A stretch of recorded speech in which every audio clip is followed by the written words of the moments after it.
Good morning to you all. Thank you, Professor Ashok Sharma. I really didn't realize that he is going to say so many kind words, to me. That's why I came straight away. Thank you so much. Thank you so much. We had a wonderful presentation from Professor Bharat, and it shows the challenges actually we are facing, and in coming days probably this is one area where we are going to face much more challenges.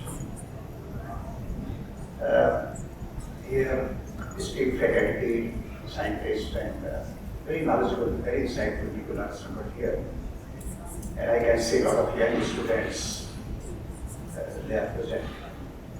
First and foremost, let me compliment the Institute of IIT Kanpur and Professor Sharma, as well as Professor Manindra Gowal, as well as the whole organizing committee led by Professor Joshi. Very apt topic, very apt topic, TRIPS. I mean, when Professor Sharma spoke to me, just kindly think about it, a big picture.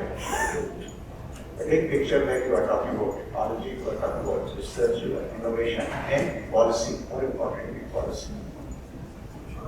Let me admit here that yes, there has been a lot of input from technology side, research side, and policy making, but I think it's not at the optimum level. The second, this session is more importantly about bridging this gap actually, technology, innovation, research and policy, bridging this gap, but what not? Let me make context clear, it's for sustainable future. Sustainable future, we are bridging this gap. So friends, in this context, my talk, the theme of my talk, maybe 15 minutes, I'm going to focus about envisioning future India. What kind of India we are going to have? Envisioning future India, and for today's discussion, it is focused on challenges, opportunities, and the road ahead. Idea is that people from different walk of life and different segment of society are there, just trying to find out what are the challenges, what are the opportunities, and of course, what is the road ahead for next 5, 10, 20, 50, 25 years, whatever you want. First and foremost, let's envision that what kind of India we want. This country, more than roughly, let's say, 18% of world population. What kind of class, creed, religion, different level of education, so much diversity, so many religions, one of the oldest civilization. So what kind of society we want less than 25 years? And one, I think, as the Constitution has, it is mentioned in the Constitution, and we all have agreed, that yes, there are some very basic elements. And the basic elements are, let's say, equality. Equality means equal opportunity to everyone, no discrimination. Let's say justice, let's say liberty, let's say sustainability, opportunities for all. I mean, that kind of egalitarian society we are envisaging that in the next 25 years. Our Prime Minister many times has spoken about Viksit Bharat, development India, right at 2047. But let's convert this Viksit Bharat. I think we all are clear that when we talk about development India, it means broadly a basic amenity, basic facility we should be having, including per capita, including wealth creation. But more importantly, ethically and morally, what kind of society we are going to have. In this context, let me give you two kind of figures. And I would request that for a few minutes, just think about it. Demographic India, you all understand. You know better than me that, well, 25% roughly population, 26% you can say. Population is below 50 years. But under 25, 50 years. The third aspect is that below 35 years, roughly 65%. This is one dimension. But today, 10% population of this country is more than 60 years. 10% means roughly 15 crore people. 15 crore people who are above 60 years. And next 25 years, this is going to be 20% of the population. And at that point of time, 2050, roughly 35 crore. 35 crore Indians will be above 60 years. So this is the one dimension. The second dimension of this challenge, is at times very frightening. 50% population of this country. 50% population of this country, its per capita income is below $1,000. This is the first part. This $1,000 per capita income, it is just like sub-Saharan Africa. The second is that roughly 40% population, it has per capita income of roughly $2,000. I mean, whole country we have around $2,850 per capita income. So 50% less than $1,000. Another 40%, $2,000. And 10% population is more than 3,000. More than 10% population, more than $16,000. $16,000 means, it means we are already, this population is basically in terms of per capita income is already in developed country. It's not middle income. This 10,000 is already, 16,000 is already going into that one. But more importantly, 0.1% population of this country is having per capita income of roughly $63,000. So when we talk about equality, equity and opportunity, this is one of the biggest challenges. Because you are not only confined to a session only on science, research, technology, innovation, but end of the day, policy making. And the gap, what kind of India we are envisaging, that right?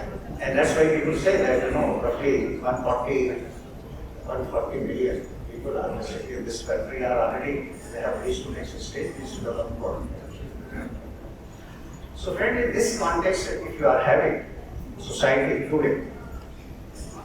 About education, I don't want to mention because all of you must know that in this country is inequity. You have world-class top education, developed modern India, IIT here, but you have also a system where basically people are not having a quality primary education. Quality primary education, it could be forested area, it could be remote area, it could be. So my humble request is that for next 2 days, just kindly think over it. Just devote some time that what kind of society you want to help in develop. And you intelligentsia, you people are going to shape that society. What are the tools available? By which you are going to contribute in making that kind of society, that kind of India which we are envisioning actually, And more importantly, in an institution like this, our whole ideal system of technology, innovation, best is that all these instruments how to be used actually, that people who are at the bottom of the pyramid, how we can upgrade them. And upgrade them with speed and scale, and of course with scale.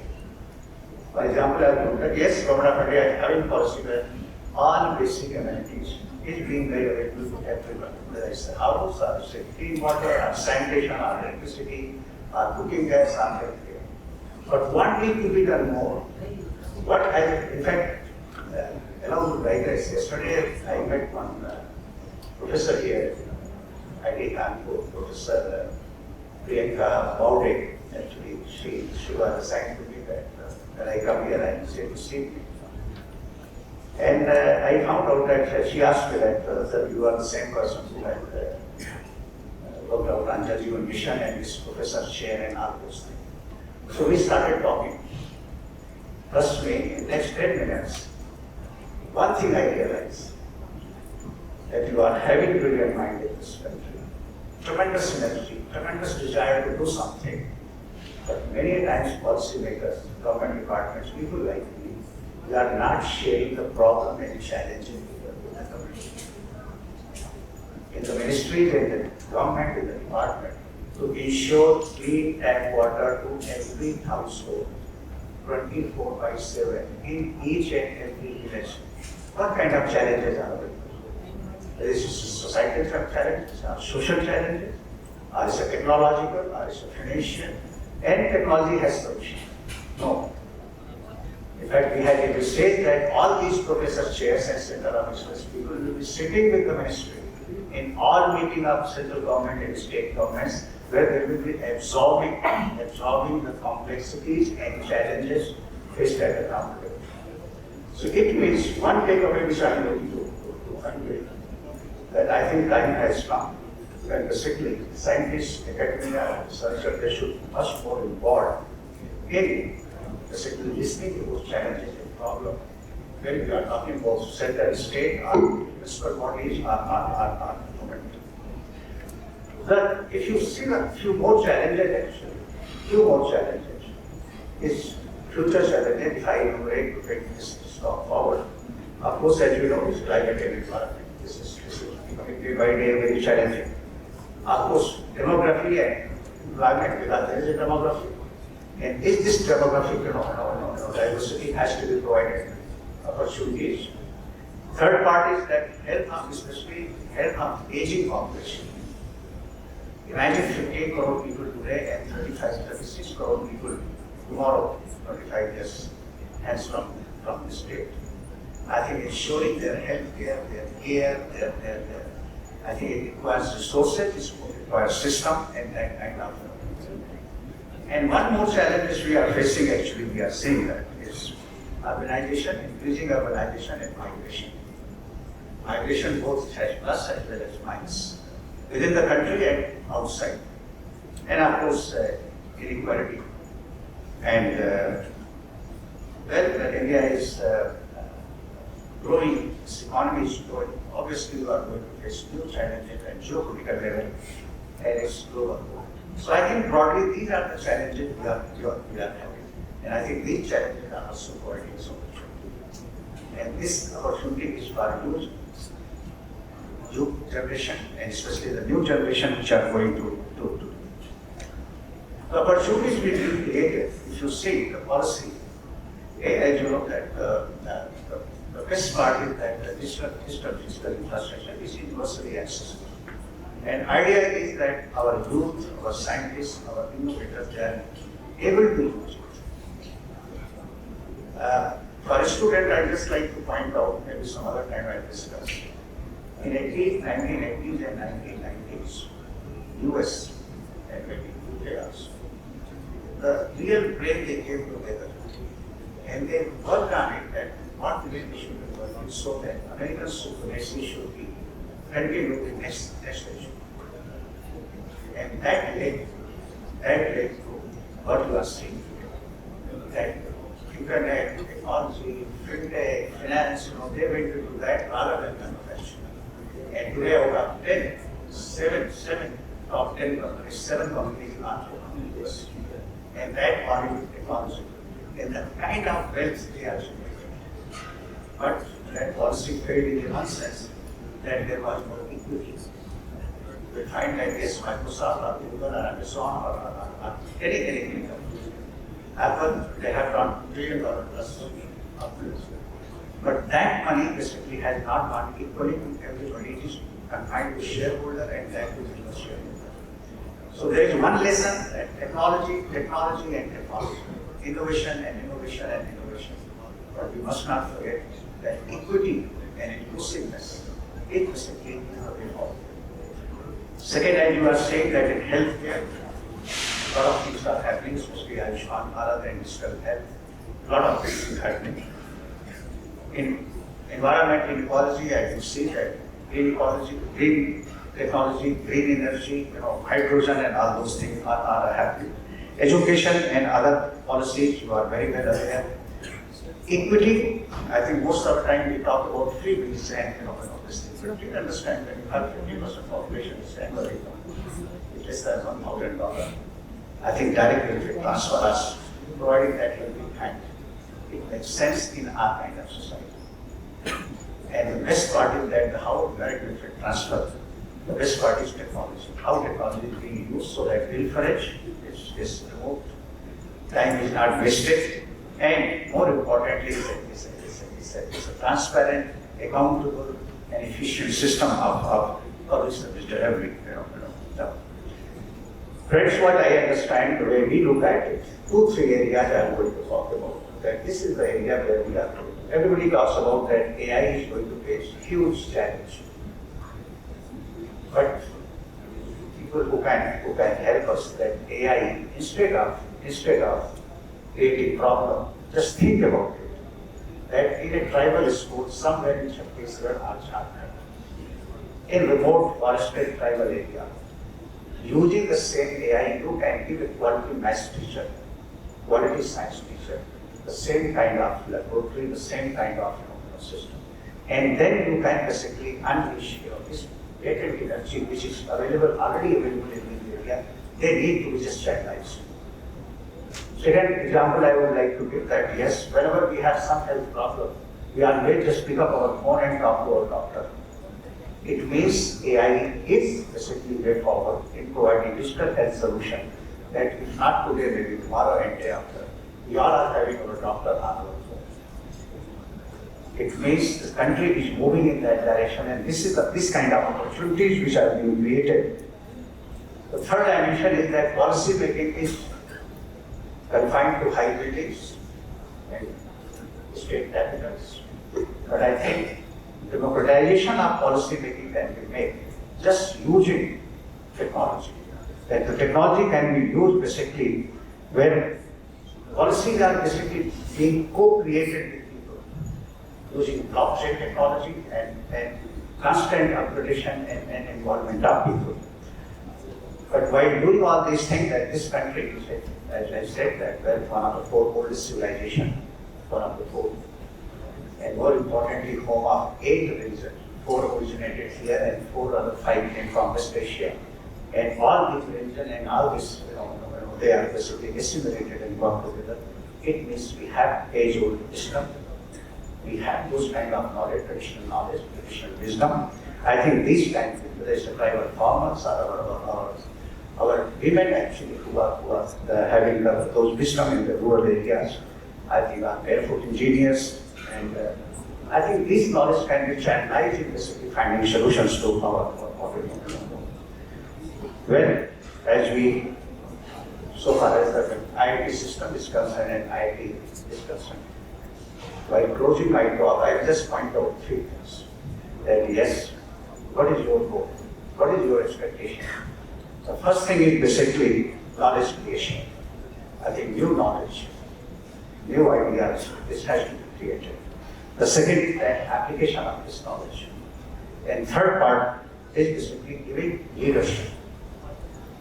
In the field of knowledge, giving knowledge leadership, I think it is very, very, very important, and we have to ensure that.